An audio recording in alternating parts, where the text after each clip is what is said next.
বন্ধুরা দেখতে পাচ্ছ আজকে আমরা গাছে পানি দিচ্ছি আর কি। তো আজ সপ্তাহে একদিন করে পানি দেওয়া হয়, কারণ আমাদের গাছে এখন এই যে গাছের গোড়ায় তোমরা দেখতে পাচ্ছ, গাছের গোড়ায় আমরা পানা দিয়ে রাখি, কারণ এখন প্রচুর পরিমাণ রোদ। আর সেই রোদের কারণে কিন্তু মাটি ফেটে যায় আর প্রচুর পরিমাণ শুকিয়ে যায়। ওই জন্য আমরা পানা দিয়ে রাখি। আর আজকে আমাদের খোসা হচ্ছে আর কি, মানে মাটিটাকে খুঁচে পানি দিতে হবে। আর এই যে আরেকটা ফল তোমাদের দেখাই, ফল বলতে এটা সবজি আর কি। এদিকে ক্যামেরাটা আনো, এই দেখো এই একটা সবজি দেখো তোমরা। এটা ঝাঁতরার সময় চিকচে বলা হয় একে। খুব সুন্দর হয়েছে, ওটা আপনি আপনি হয়েছে রান্না করে। আর ফল অলরেডি প্রচুর গাছে ফল এসছে, কিছু কিছু গাছে আসেনি। আতা গাছে এটা হচ্ছে লাল আতা, এই গাছটা অলরেডি ফুল এসে গেছে।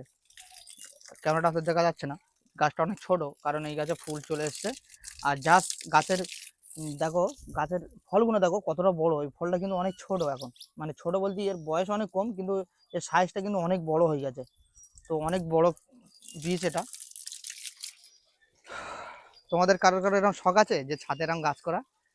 আমার কিন্তু ছাদ বাগান করার খুব ইচ্ছা ছিল অনেক আগেতে, তখন কিন্তু আমার কিন্তু বাড়িতে ছাদ ছিল না তার আগেতে।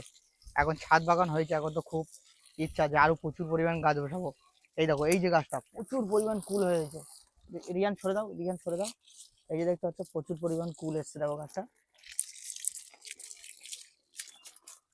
কমেন্টে জানাবে তোমাদের কারোর কারোর এরকম ইচ্ছা আছে বা শখ আছে বাড়িতে ছাদে এরকম গাছ লাগাবার। ছাদে লাগাতে পারো, যাদের নিচে জায়গা রয়েছে তারা লাগাতে পারো, কারণ ছাদ তো সবার নেই, সেই জন্য। তবে এগুলো কিন্তু খুব শখ, ঠিক আছে, আমার খুব ভালো লাগে এগুলো। প্রতিদিন এই ওপরে আসা, এই জগগুলো পরিষ্কার করা, এই কাজগুলো করতে কিন্তু খুব ভালো লাগে। ধন্যবাদ।